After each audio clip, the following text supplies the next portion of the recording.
wabarakatuh.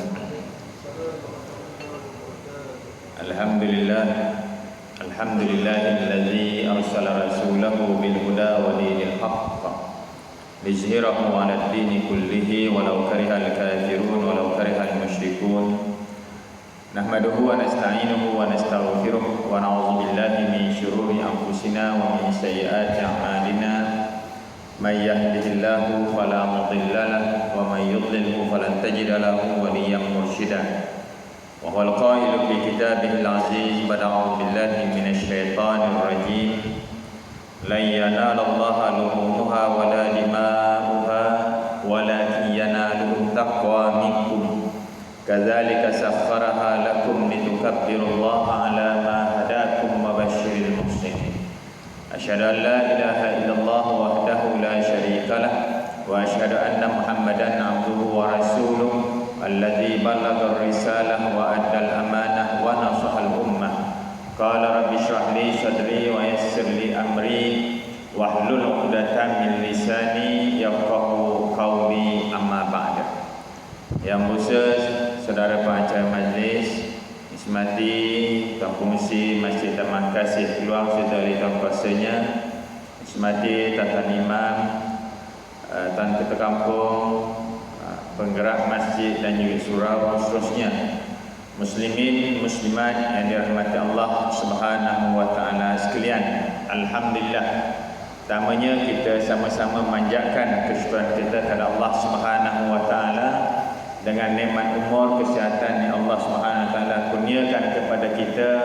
Alhamdulillah, pagi ini kita dapat menikmati rezeki kurniaan Allah Subhanahu wa taala, dan juga pada pagi ini kita dapat menunaikan kewajipan dan tanggungjawab kita, dan seterusnya kita dapat bersama dalam majlis ilmu. Mudah-mudahan insya-Allah kita semua akan mendapat keberkatan dan keridaan Allah Subhanahu wa taala. Bertepatan juga kita pada hari ini sudah pun masuk ke tanggal yang ketiga di dalam bulan Zulhijjah, di mana kita alhamdulillah tidak berapa hari saja lagi kita akan menyambut Idul Adha.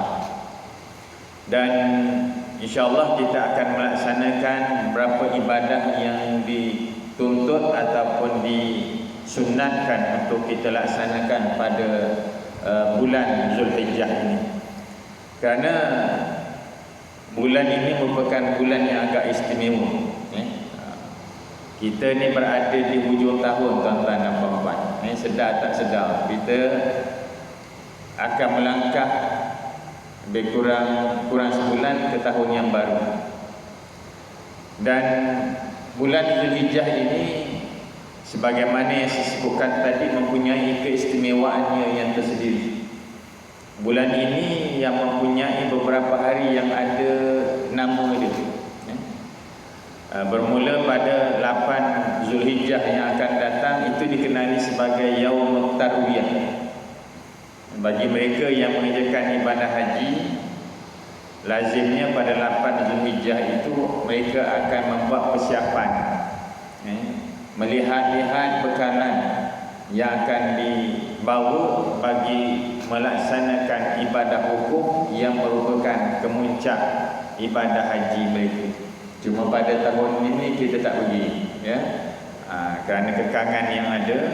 Mudah-mudahan insya-Allah pada tahun yang akan datang Allah mudahkan urusan kita terpilih bagi mereka yang mungkin dah tersenarai sebelum ini untuk melaksanakan ibadah ke tanah suci Mekah. Dan kita juga yang lain diberi peluang. Sebab itu pentingnya kita daftar. Semalam kebetulan ada perjumpaan bersama dengan CEO Tamu Haji. Dia bagi tahu kalau daftar sekarang 127 tahun, tuan-tuan. Mati hidup balik, mati lagi sekali, baru dapat mati. Jadi apapun yang penting azam kita, hasrat kita untuk menunaikan ibadah ke tanah suci Mekah itu mesti ada, dan mudah-mudahan Allah SWT permudahkan dan kabulkan insya-Allah. Jadi pada 8 Zulhijjah itu dikenali sebagai Yaum Tarwiyah, yang mana ia jatuh pada hari Rabu hadapan, minggu hadapan. Dan kemudiannya pada 9 Zulhijjah itu dikenali pula sebagai Yaum Arafah, yang mana pada hari yang ke-9 Zulhijjah itu mereka yang menunaikan ibadah haji akan bertolak ke bumi Arafah bagi menyempurnakan rukun haji yang merupakan puncaknya, iaitu berwukuf di sana. Dan wukuf ni penting. Disebutkan di dalam hadis baginda Rasulullah sallallahu alaihi wasallam, al-hajju Arafah. Haji itu adalah Arafah. Siapa sempat wukuf dapat haji. Siapa tak sempat wukuf tak dapat haji. Walau bagaimanapun, bagi mereka yang dah niat kena teruskan dengan umrah, dan menggantikan hajinya pada tahun berikut. Dan pada 9 Zulhijjah itu, selain daripada ia merupakan hari berwukuf bagi mereka yang mengerjakan ibadah haji, hari itu bagi kita yang tidak mengerjakan haji disunatkan kita berpuasa, yang disebut sebagai puasa hari Arafah. Hari ini kita sebut tuan-tuan, supaya apa? Kita buat persiapan, kita mark dalam kalender kita. 9 nanti nak puasa. Eloknya puasa dengan Yaum Tarwiyah sekali. 8 dan 9.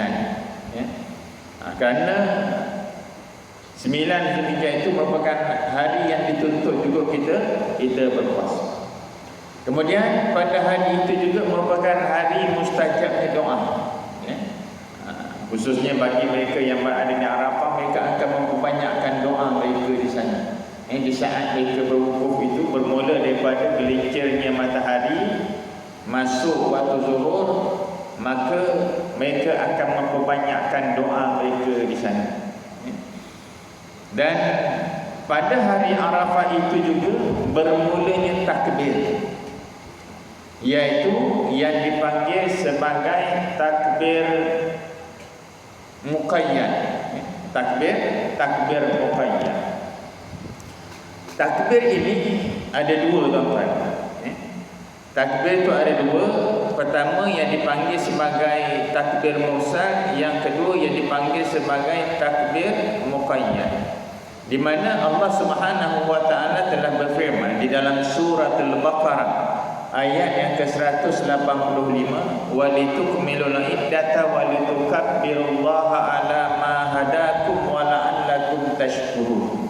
Yang bermaksud, dan juga supaya kamu cukupkan bilangan puasa sebulan Ramadan, dan supaya kamu membesarkan Allah kerana mendapat petunjuknya, dan supaya kamu bersyukur. Bila kita menyambut hari raya, kita akan sambut dengan membesarkan Allah Subhanahu wa taala. Ketika menyambut Idul Fitri yang lepas, kita setelah kita menyempurnakan puasa di dalam bulan Ramadan sebulan, maka kita akan mengagungkan, membesarkan Allah Subhanahu wa taala sebagai tanda syukur kita atas nikmat yang Allah kurniakan kepada kita. Pada minggu hadapan kita akan bertakbir sekali lagi kerana kita menyambut Idul Adha pula. Cuma sebagaimana yang saya sebutkan tadi, takbir itu ada dua. Yang pertama yang dipanggil sebagai takbir mursal, yang kita sambut akan kita lakukan pada kedua-dua hari raya, yang mana ia bermula daripada terbenamnya matahari pada petang ataupun akhir Ramadan, ataupun pada setelah terbenamnya matahari pada 9 Zulhijjah. Maka di saat itu bermula takbir mursal sampailah pada hari esoknya bagi kita yang menunaikan solat sunat hari raya, sehingga takbiratul ihram solat sunat hari raya. Jadi itu semua dipanggil sebagai takbir mursal. Sepanjang malam dan pagi itu kita akan bertakbir. Kemudian yang kedua yang dipanggil pula sebagai takbir muqayyad, iaitu takbir yang mengiringi solat, dan ianya bermula pada 9 Zulhijjah nanti. iaitu pada hari Khamis yang akan datang. Lepas solat fardu subuh, kita akan sama-sama melakukan takbir.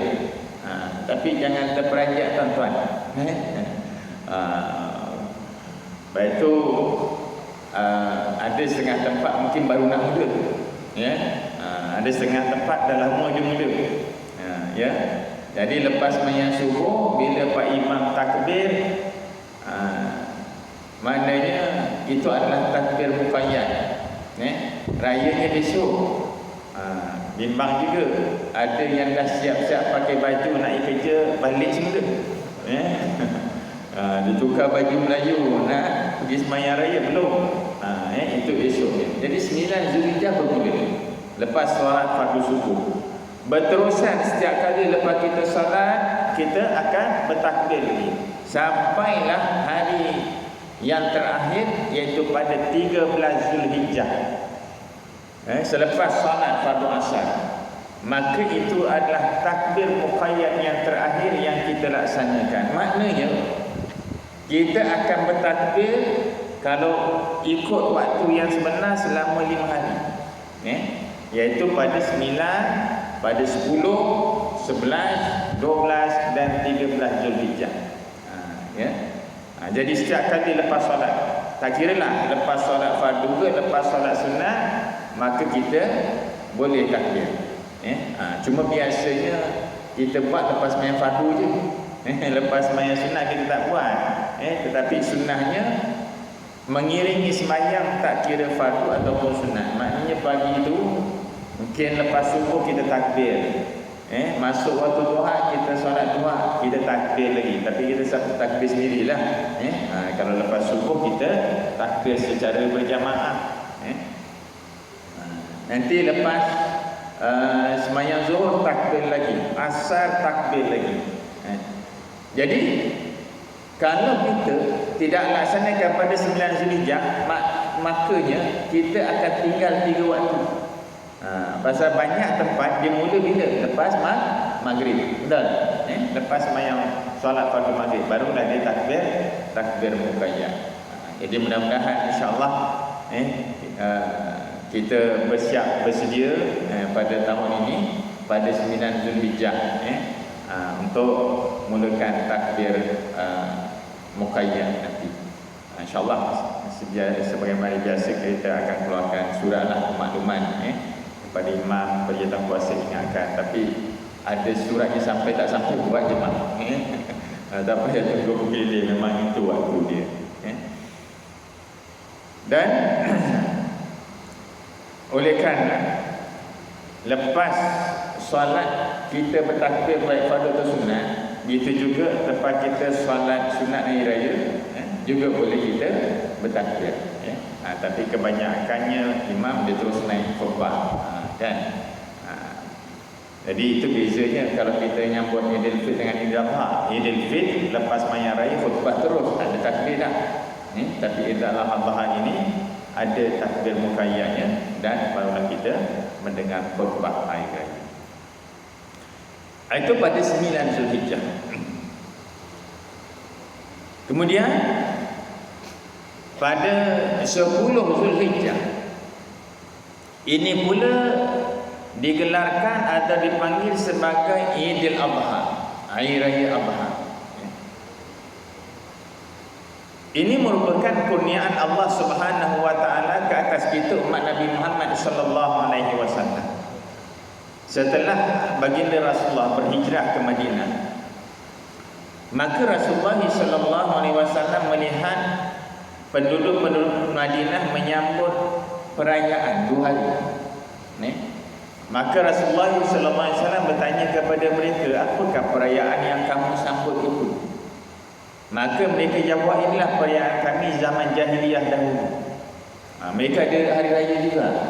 Hari raya itu dikenali sebagai hari Nairuz dan juga hari Mahrajan. Dua ni, Nairuz dan juga Mahrajan. Maka Rasulullah SAW berkata kepada mereka, nak tak kalau digantikan 2 hari raya kamu itu dengan 2 hari raya yang lebih baik, iaitu Idul Adha dan juga Idul Fitr. Dan bermula saat itulah setiap tahun umat Islam menyambut 2 hari raya ini. Maknanya tuan-tuan, sebelum hijrah Rasulullah ke Madinah, dia tak ada hari raya macam yang kita sambut ni. Solat sunat hari raya disyariatkan selepas hijrah. Takbir hari raya pun disyariatkan selepas hijrah. Dan kita menyambut hari raya selepas hijrah. Maka oleh sebab itu, hari itu dipanggil sebagai Idul Adha. Dan hari itu juga disebut sebagai Yaumun Nahr. Kenapa dipanggil sebagai Yaumun Nahr? Kerana pada 10 Zulhijjah itu bermula masa untuk kita melakukan ibadah korban. Di dalam suratul Kautsar, Allah Subhanahu wa taala telah berfirman, "Fashalli li rabbika wanhar." Dan kerjakanlah solat kerana Tuhanmu dan sembelihlah korban. Wanhar, sembelih korban. Maka hari itu dipanggil sebagai hari nahar. Jadi kalau orang tanya kita, hari nahar nanti buat apa? Hari nahar tu bila, kata dia kan? Hari nahar tu 10 Zulhijjah. 10 Zulhijjah. Itu juga merupakan dipanggil sebagai Idul Adha. Jadi apa nak buat pada 10 Zulhijjah ini? Di dalam hadis baginda Rasulullah sallallahu alaihi wasallam, baginda telah bersabda, yang mana hadis ini diriwayatkan di dalam Sahih Bukhari dan juga Muslim. Awwalu ma nabda'u bihi fi yaumina hadza an nusalli thumma narji' fa nanhar faman fa'ala dzalika faqad asaba sunnatana wa man dhabaha qablu fa innama huwa lahmun qaddamahu li ahlihi wa laysa minan nusuki fi syai'. Rasulullah bagi tahu kat kita, yang pertama yang akan kita laksanakan pada hari kita ini. Hari kita ini apa dia? Hari nahar nanti, hari Adha nanti. An-nusalli, kita mengerjakan solat sunat hari raya. Bila raya kita tuan, beza dengan perayaan orang lain. Perayaan kita umat Islam, umat Nabi Muhammad sallallahu alaihi wasallam, kita sambut dengan solat. Lepas tu jangan tinggal solat hari raya. Mungkin ada setengah orang dia sambut raya dengan baju raya, dia sambut hari raya dengan kuih raya, kan? Tapi tidak, kita sambut hari raya dengan solat sunat hari raya. Itu yang pertama yang disebut oleh Rasulullah. Yang lain kita ketepikan dulu, kita ziarah kubur tinggal dulu, bukan tak boleh ziarah, boleh. Nak ziarah kubur tu bukan mesti pagi raya. Nak pergi pagi raya pun boleh, nak pergi lepas raya pun boleh, nak pergi sebelum raya pun boleh, lepas raya pun boleh. Dia tak ada waktu khusus untuk kita ziarah hari raya. Tapi kalau kita lihat, sebahagian masyarakat kita, pagi raya itulah waktu ziarah dia. Bangun pagi-pagi pergi kubur dulu. Suami dah faham, datang kuliah, dia nak pergi sembahyang raya dulu. Dah isi pula ngajak pergi kubur. Suami kata sembahyang dulu ke masjid, kubur dulu kata isteri. Mana lagi penting bang, masjid ke kubur ayah saya tu? Tak gaduh pula pagi raya. Jadi kita rujuk pada hadis tadi. Dia kata apa? Pergi solat. Tapi jangan salah faham, bukan kata tak boleh jalan tu, boleh, tapi bukan mesti pagi itu. Mana keutamaan kita pada pagi berkenaan adalah pergi, kita sama-sama pergi ke masjid.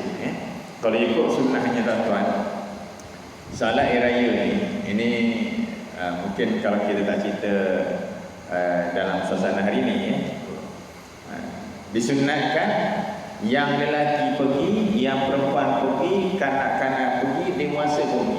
Itu sunnah. Sehingga kan yang haid pun pergi hari raya. Kerana untuk mereka sama-sama hadir mendengar khutbah hari raya dan bertakbir. Itu tujuan dia. Sebab itu yang huyak tu pun pergi juga. Huyak ni yang sedang haid, sebut dalam hadis. Yang haid pun pergi juga. Tapi mereka tak masuklah. Bukan mereka mengerjakan sembahyang, mendengar takbir, bersama-sama bertakbir dan mendengar khutbah. Sebab itu Kalau di kebanyakan negara lain, solat sunat hari raya dia tak buat kat masjid tuan-tuan. Dia buat kat padang, tanah lapang. Kalaupun dia buat kat masjid, dekat pekarangan masjid, luar masjid, itu biasanya mereka buat itu, kat tempat lain. Sebab itu dulu, seingat saya masa tahun pertama saya di luar negeri dulu, pagi-pagi raya ni, siap pakai baju raya, pergi masjid. Sampai masjid kosong kan? Kosong, rasanya paling awal nak pergi tu. Sampai masjid kosong. Tadi hampa jugalah masa tu. Jadi patah balik, dalam perjalanan jumpa dengan orang tempatan. Dia tanya, hari ini tak ada semayang raya ke? Dia kata ada dia. Kat mana? Kat Su. Rupanya dia buat semayang hari raya dekat supermarket, dekat parkir. Dia pentas tika buat pentas dan mereka memberikan solat sunat raya macam. Sebab itu kat sana mereka solat raya awal pagi. Awal pagi dah duduk dah, terbit matahari, maka mereka pun solat sunat raya. Kalau kita tunggu waktu duha dulu, baru kita solat. Solat awal pagi. Lambat tuan-tuan memang tertinggal. Kat sini ada juga lambat. Tapi dia sampai-sampai tengok, alhamdulillah, kata dia. Hati baru baca khutbah sempat. Sekali hati turun dari mimbar, salam nak balik. Dia tanya Pak Imam, tak jadi semayang raya ke? Pasal apa? Dia ingat macam Jumaat. Jumaat kita khutbah dulu, baru semayang raya. Tapi hari raya kita solat dulu, baru khutbah. Itu beza. Asalnya tuan-tuan dan puan-puan sekalian, hari Jumaat pun asalnya macam raya. Ketika awal pelaksanaan solat Jumaat itu, Rasulullah dan sahabat solat Jumaat dulu, baru khutbah Jumaat. Tapi oleh kerana mungkin ada setengah sahabat ni lepas sembahyang pagi Jumaat, dia terus balik, tak tunggu khutbah, kan? Kan biasa gitu. Tempat kita pun lebih kurang gitu juga tuan-tuan. Imam salam je, baru kok motor dah bunyi. Belum sempat baca doa, punya lajunya dia. Jadi ada mungkin tak dengar khutbah, tak tunggu khutbah, maka ditukar. Ditukar, iaitu dipendengarkan khutbah dulu. Lepas dipendengarkan khutbah, barulah ketika itu ditunaikan solat fardu Jumaat. Tapi dikekalkan kaedah itu pada solat hari raya. Maknanya solat dulu baru khutbah. Jadi maknanya kalau siapa yang datang Pak Imam sedang khutbah, dah lewat lah tu, maka kena semayang hari raya sendirilah. Tak apa, waktunya panjang lagi, boleh.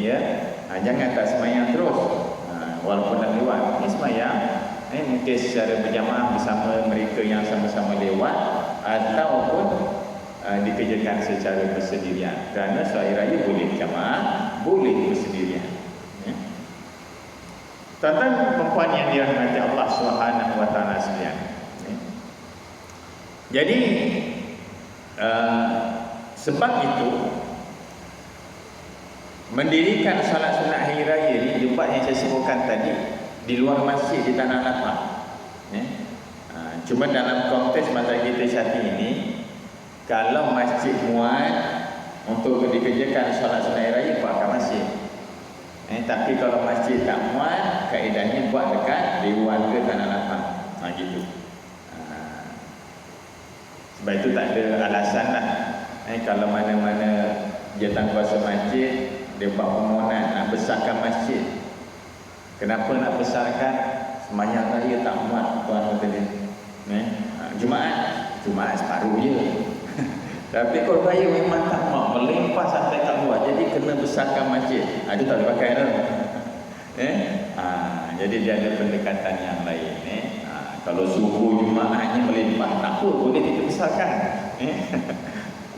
Jadi kalau setakat hari raya nak besarkan itu belum ada keperluan lah. Pak Kayaknya 2 tahun sekali, 2 kali setahun. Baik. Dan solat sunat hari raya ini antara Idul Fitr dan juga Idul Adha, Idul Adha lebih utama. Lebih utama. Maknanya kalau boleh, kalau Idul Fitr kita tak tinggal, Idul Adha lagi jangan tinggal. Ya.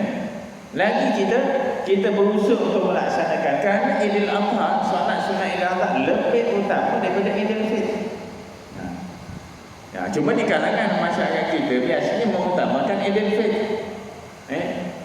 Kalau Idul Fitr dia tak dapat cuti, nangis tuan-tuan. Telefon mak ayah kat kampung, leleh mata menangis, tak dapat cuti tu dia. Tapi Idul Adha, jangan kata dapat cuti dia selalu minta kerja hari tu. Tak apa, overtime boleh kata dia. Dia offer dia. Pasal apa?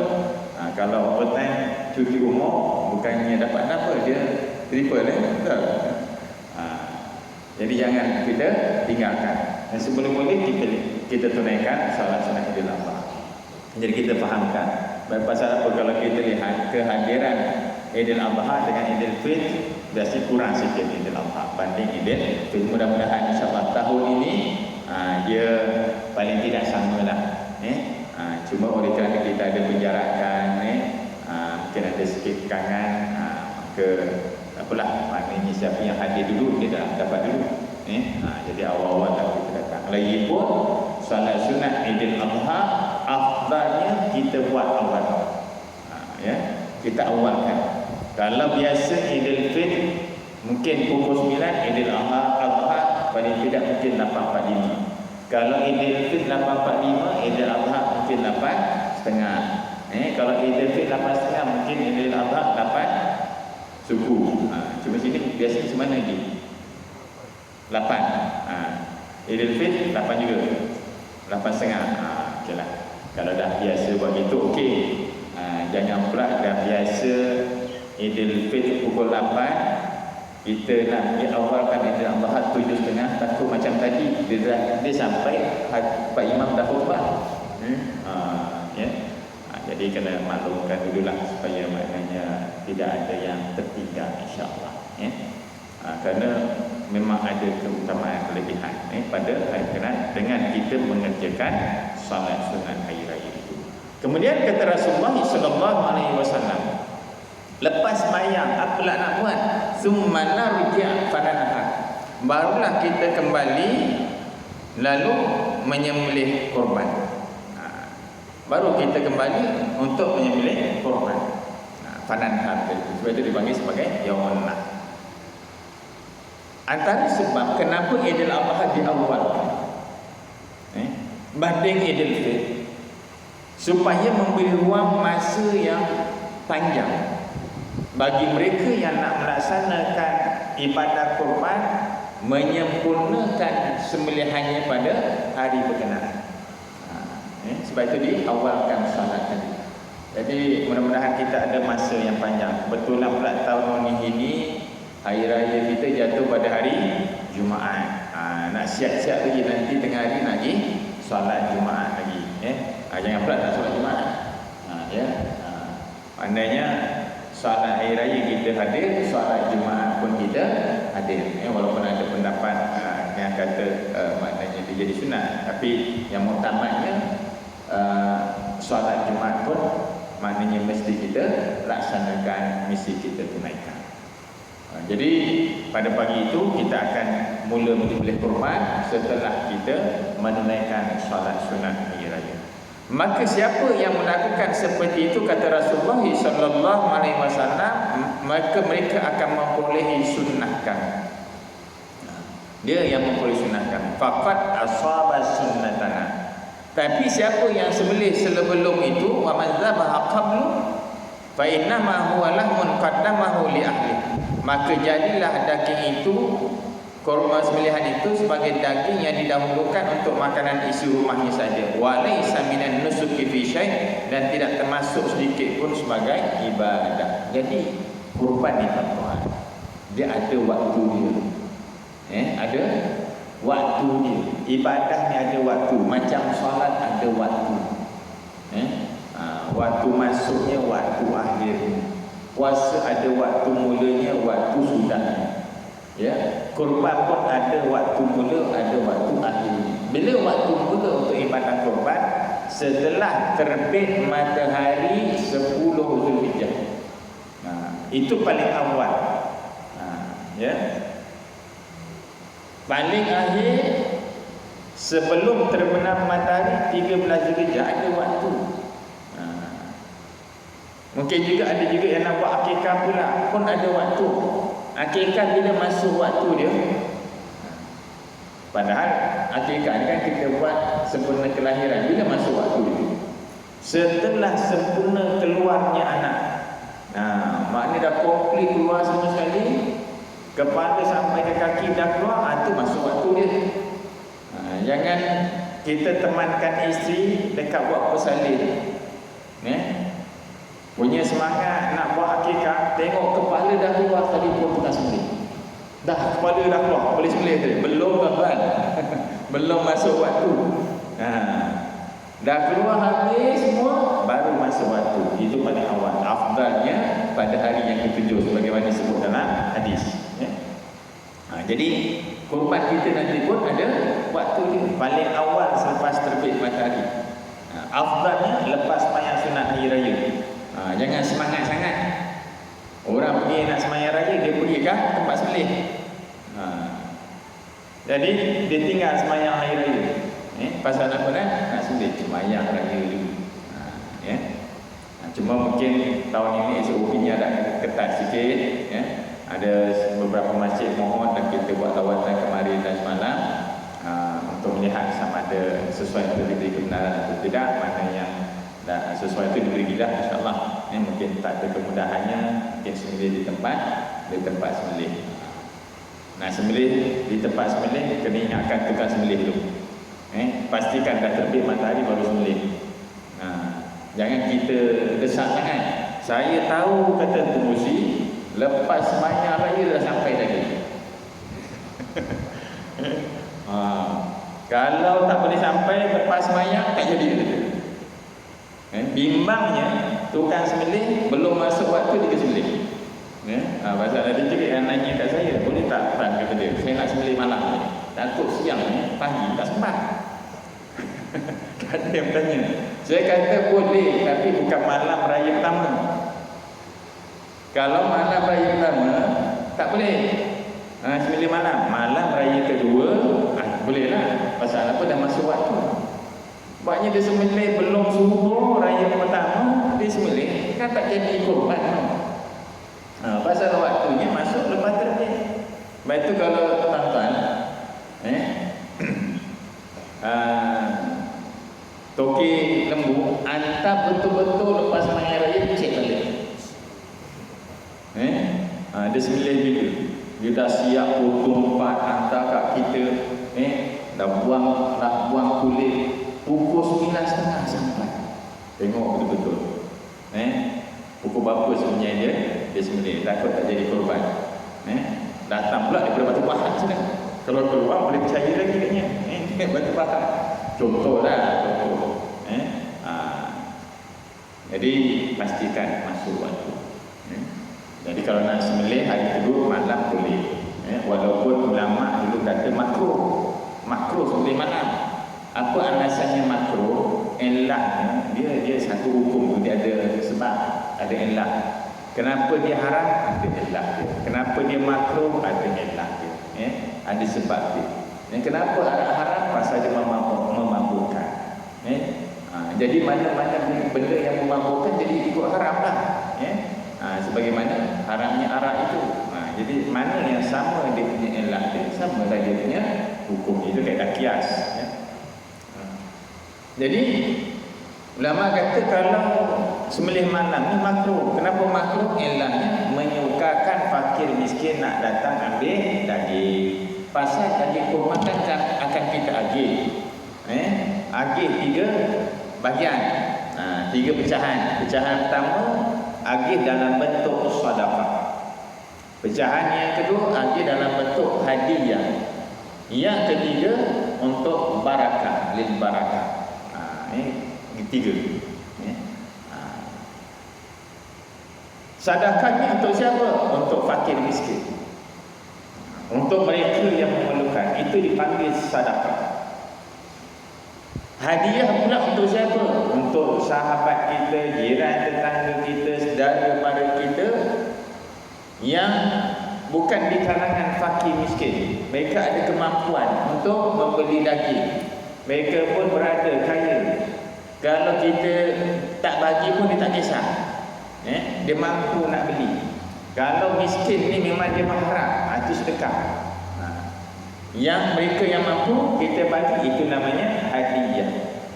Ya, kita jangan bagi kat pengurusi ni sedekah betul-betul. Ini tak sesuai ni. Orang kaya taman kasih ni bukannya sedekah namanya. Dia panggil taman, dia panggil hadiah. Kalau kita ambil untuk kita makan, itu untuk barakah. Ya. Jadi afdalnya ada tiga-tiga ni. Tapi kalau nak sedekah semua tak apa, boleh. Kebetulan mungkin dekat tempat kita ni ramai sangat fakir miskin, kita utamakan mereka, tak apa bagikan mereka semua sedekah, boleh. Kebetulan pula mungkin tempat kita ni tak ada fakir miskin, semua dah kaya, kita bagi semua hadiah pun boleh, sah. Yang tak boleh berkat semua. Berkat semua tuan-tuan. Dia tanya dekat jatuh kuasa, mana bahagian saya 1/7. Maka tuan pengurusi tunjuklah pula lembu. Dia pun ambil ikut pula lembu, bawa balik, buat lauk setahun. Maka tak jadi korban. Kerana korban mestilah maknanya ada dalam bentuk sedekah ataupun hadiah. Dan korban itu biarlah, korban kita ni adalah korban yang terbaik. Korban yang terbaik. Kerana korban yang terbaik itu itulah yang akan diterima oleh Allah Subhanahu wa taala. Kalau kita nak cerita pasal korban ni tuan-tuan, korban ini merupakan satu perkara yang dituntut dan disunatkan untuk kita laksanakan pada hari Nahar, yang mana ia juga merupakan amalan dan syariat Nabi-Nabi yang terdahulu, bukan amalan syariat umat Nabi Muhammad SAW saja, tidak, tapi sudah dilaksanakan sebelum itu lagi. Ini biasa kita cerita pasal korban ini kaitkan dengan kisah Nabi Ibrahim AS dengan anaknya Ismail. Tapi sejarah korban yang disebut di dalam Al-Quran sudah berlaku sejak zaman Nabi Adam AS. Di dalam Al-Quran, yaitu di dalam suratul Ma'idah ayat yang ke-27, Allah Subhanahu wa taala telah berfirman, "Watlu 'alaihim naba abnai Adam bil haqq idh qarraba qurbana fatuqbila min ahadihima wa lam yutaqabbal min al-akhar." Ia bermaksud, dan bacakanlah wahai Muhammad kepada mereka mengenai kisah dua anak Nabi Adam, iaitu Habil dan juga Qabil, yang berlaku dengan sebenarnya. Cerita ni cerita benar, tetap bukan cerita yang dikira-kira. Bagi disebutnya bil haq, cerita itu adalah cerita benar dan disampaikan pula oleh Rasulullah sallallahu alaihi wasallam. Rasulullah tak sebut cerita-cerita yang tak benar ni. Kerana apa yang disampaikan oleh Rasulullah adalah wahyu daripada Allah Subhanahu wa taala. Wa ma yantiqu anil hawa. Baginda Rasulullah tak cakap ikut kehendak dia. In huwa illa wahyu yuha. Mereka apa yang disebutkan itu adalah wahyu yang diwahyukan Allah kepada baginda. Maka cerita ini juga adalah cerita yang diwahyukan Allah kepada baginda Rasulullah sallallahu alaihi wasallam. Kisah siapa? Kisah dua anak Nabi Adam itu, iaitu Qabil dengan Habil. Apa kisah mereka? Apabila diperintahkan keduanya supaya menyembelih korban. Apa puncanya? Puncanya anak Nabi Adam kan ramai tuan-tuan. Ramai anaknya. Setiap kali kelahiran anaknya kembar. Setiap kali lahir kembar, setiap kali lahir kembar. Kembarnya berpasang, laki perempuan, laki perempuan, laki perempuan. Jadi bila tiba masa mereka ni dah dewasa, mereka ada keinginan untuk berpasangan, maka disyariatkan pada ketika itu mereka boleh berkahwin antara adik-beradik. Masa tu je tuan-tuan. Jangan ada yang jumpa saya kat pejabat boleh tak, sekarang tak boleh. Itu masa tu je. Dah manusia itu je yang ada. Boleh kahwin adik-beradik. Cuma syaratnya, syariatnya, dia tak boleh berkembar yang sama. Dia mesti daripada kembar yang berbeza. Maknanya kena kahwin silang. Kalau abang kahwin adik, kalau adik kahwin dengan kakaknya gitu. Maka Qabil dia tak boleh kahwin dengan kembar dia, dia kena kahwin dengan kembar adik dia. Habil dia kena kahwin dengan kakak dia. Bila begitu? Fitrah kejadian kita pula manusia ni, Allah ciptakan rupa kita ni tak sama. Berapa juta umat manusia daripada dulu sampai sekarang tak sama. Pernah tak tuan-tuan jumpa kat taman kasih seorang, dua orang sama betul muka ni, sampai tak kenal. Muka sama, warna sama, tinggi sama, semua sama. Kalau pun ada hampir sama je, tapi takkan sama 100%. Yang kita selalu kita sebut apa, kalau ada beradik yang kembar muka sama, apa nama itu? Itu yang anak bercampur, yang muka sama. Kembar sirah, sama nak sebut dulu kembar sirah. Kalau pun dia kembar sirah, takkan sama 100%, mesti lain. Takkan sama. Ini tanda kebesaran Allah Subhanahu wa taala, tuan-tuan. Kita lihat manusia ni Allah cipta daripada zaman Nabi Adam sampai dah kiamat nanti muka tak sama. Lagi pelik, ibu jari kita pun tak sama, padahal kecil ni. Ibu jari nak tanda nak kenal siapa dia tu, kan? Berapa juta umat manusia tapi tak sama. Pergi pejabat, kalau saya pakai tampering, tak ada keluar nama orang lain, letak jari keluar nama kita. Betul? Berapa ramai direkodkan kat sini tetap keluar nama kita, maknanya tak sama. Hebatnya ciptaan Allah Subhanahu wa taala. Jadi adalah dalam banyak-banyak tu ada yang lakinya tampan, ada yang tak tampan, perempuannya cantik, ada yang tak berapa. Maka bila kahwin silang, maka biasanya kembar ni, kalau satu keluarga, mak ayahnya tampan cantik, anak-anak dia pun cantik itu, biasanya itulah kan. Jadi kalau dia lahir kembar, biasanya dengan kembarnya pun tampan dengan cantik. Kalau yang tak tampan, kembarnya tak cantik. Itu lebih kerangan. Itu fitrah lah, kan. Jadi bila kena kahwin, Qabil ni orangnya tampan, maka pasangan ini kelima cantik, rupawan. Habil tak berapa tampan, dia punya kembarnya labu dah tak berapa nak cantik katnya. Jadi bila kena kahwin silang, Qabil dia tak pati pasal dapat yang tak berapa lawa. Yang Habil kalau kena dengan labu dah pun okey, tapi kalau kena dengan akaknya kelima lagi cantik, alhamdulillah, kan? Jadi dia suka. Yang tak puasanya tak puas hati ni adalah Qabil. Jadi nak menyelesaikan permasalahan mereka itu, bila ada timbul ketidakpuasan hati, Nabi Adam dia ambil pendekatan hikmah lah. Dia pun dia tak nak buat keputusan, dia serahkan perkara ini kepada Allah untuk ditentukan siapa yang akan berkahwin mengikut kehendak dia. Lalu Allah perintahkan supaya mereka berkorban. Itu dah yang cerita tadi tu. Allah perintahkan supaya mereka berkorban. Nak korban apa? Korban apa yang mereka ada. Nak korban apa yang mereka ada. Jadi kalau mereka kerjanya bercucuk tanam, korbankan tanaman dia. Mereka yang bekerja berternak, korbankan binatang ternakan dia. Jadi Qabil ini, dia punya pekerjaan dia berternak. Dia pergilah kat ladang dia, kat kebun dia, carilah tanaman yang sesuai untuk dikorbankan. Dilihat ada yang elok, ada yang tak elok. Yang elok disimpan. Pasal apa? Ini boleh makan. Yang tak elok itu diambil untuk dikorbankan.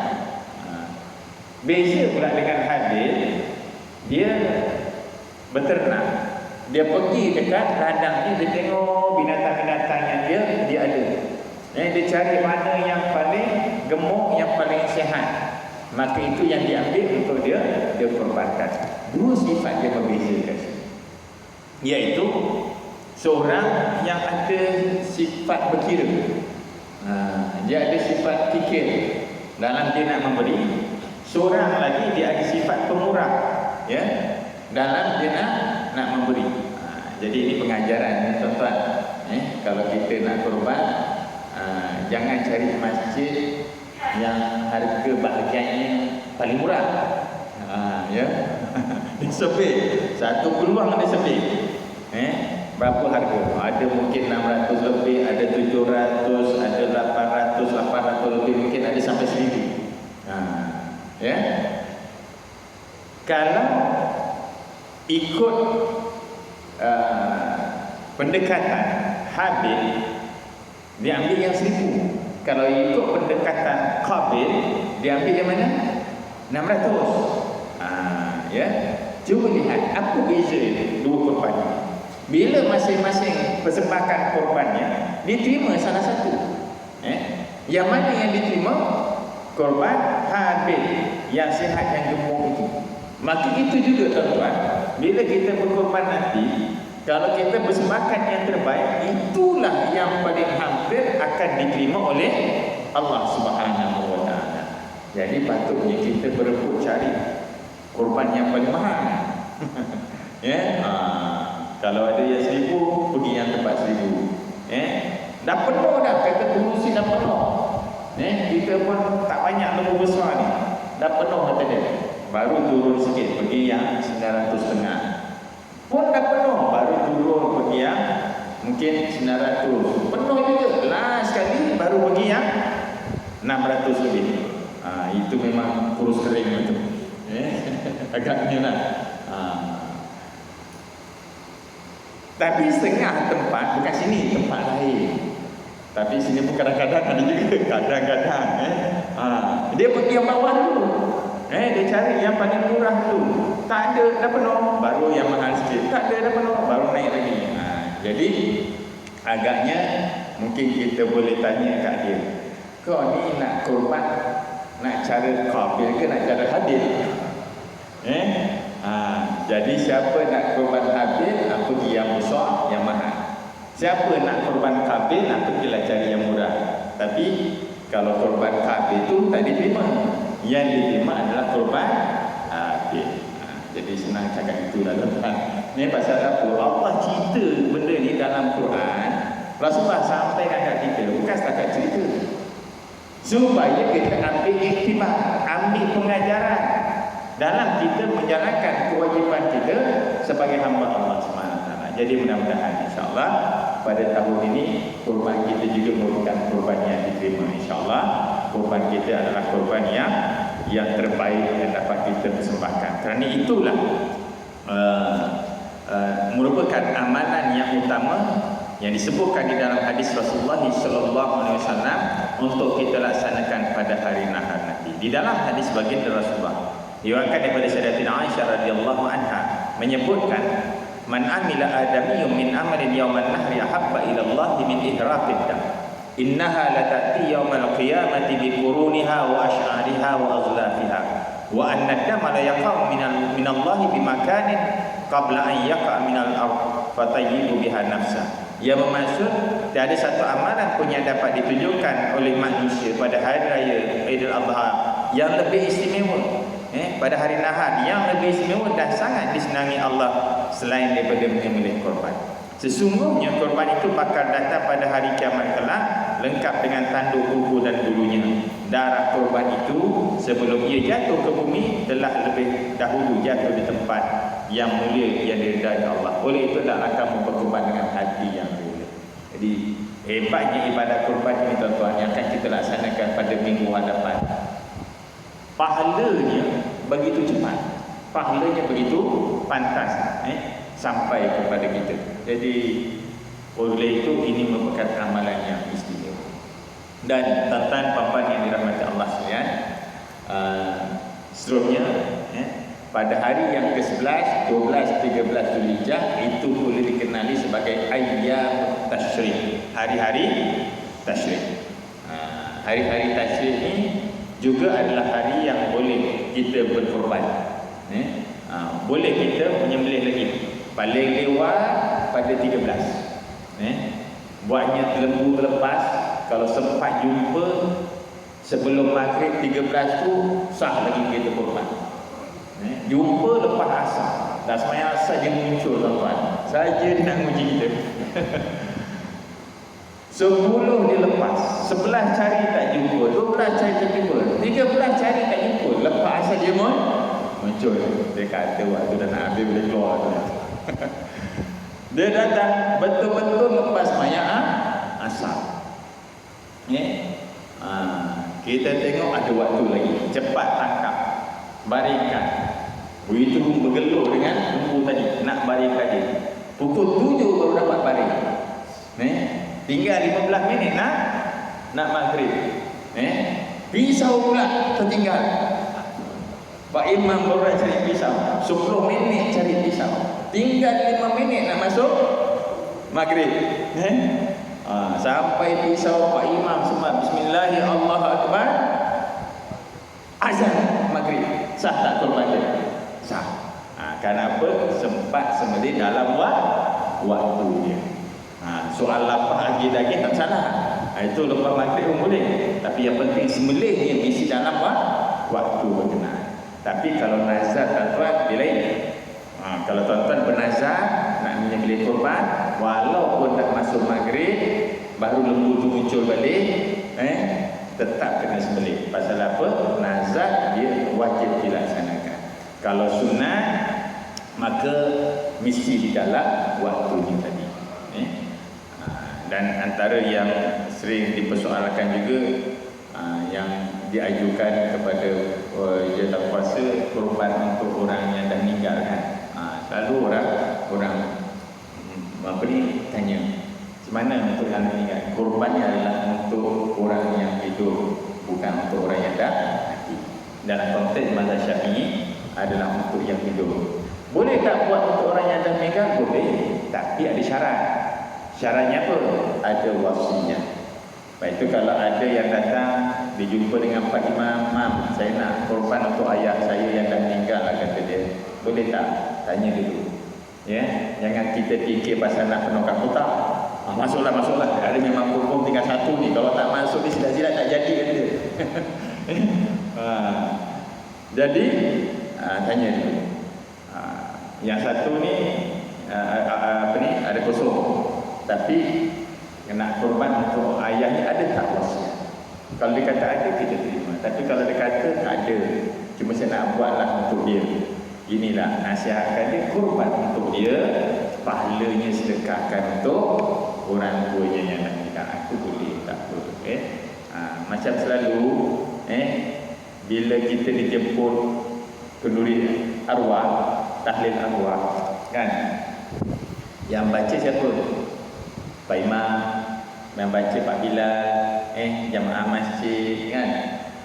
Yang dihantar kepada si mati tu pahalanya. Kita niatkan sedekahkan kepada dia. Sebab itu tuan-tuan, ingatkan kalau buat kenduri tahlil arwah ni, mintalah ahli keluarga masuk sama. Ni selalu saya sebut, minta anak-anaknya duduk sama, baca yasin, baca tahlil. Ini Pak Imamnya yang baca dengan Pak Bilal dengan jawatan kuasa dengan jemaah. Anaknya kat mana? Kat luar, buat sembang. Isi memang kat dapur lah. Anaknya duduk sembang kat luar. Buatnya Pak Imam lupa niatkan untuk semati. Makan free lagi tu. Makan free. Betul tak? Tapi kalau anaknya sama duduk, pastinya memang dia akan untuk arwahnya. Malah itulah yang dituntut dalam hadis Rasulullah. Kerana apa? Bila mati seorang anak Adam, putus semua amalan kecuali kita. Antara yang disebut oleh Rasulullah, waladu salihun yad'ulah, anak salih yang doakan. Jadi minta. Ni kali kalau ada yang jemput pengurusi Pak Imam pergi, tanya dulu anaknya ada tak? Ada. Boleh tak duduk sekali baca tahlil? Boleh, kita datang. Kadang-kadang ialah kita nak didik manusia, kita bagi syarat sikit lah, ya, gitu. Jadi mudah-mudahan insyaAllah maknanya ada keberkatan daripada majlis. Jadi tuan-tuan, puan-puan yang dirahmati Allah Subhanahu Wa Taala sekalian, untuk hari ini mungkin memadailah agaknya. Juga kan tempoh PKP tak boleh lebih 10 minit. Dah lebih dah ni. Ya.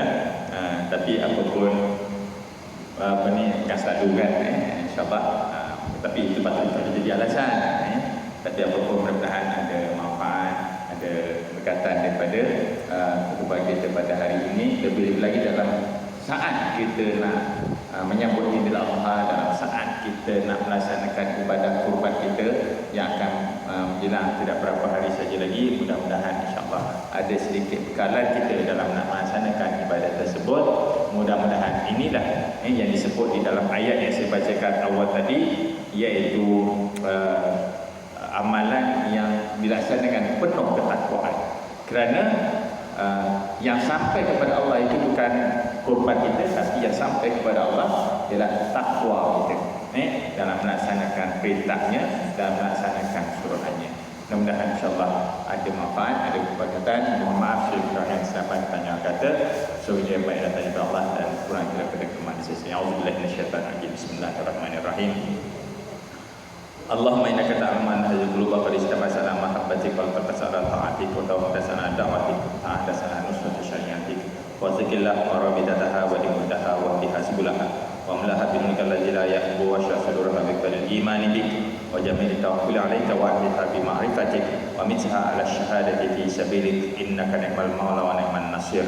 Allahumma innal haqqa haqqa warzuqna ittiba'ah wa innal batila batila warzuqna ijtinabah. Rabbana atina fid dunya hasanah wa fil akhirati hasanah wa qina azabannar. Wa sallallahu ala sayyidina Muhammadin nabiyil karim wa ala alihi wa sahbihi wa sallam walhamdulillahi rabbil alamin. Aqulu qawli hadza astaghfirullah azim li wa lakum. Wassalamu alaikum warahmatullahi wabarakatuh.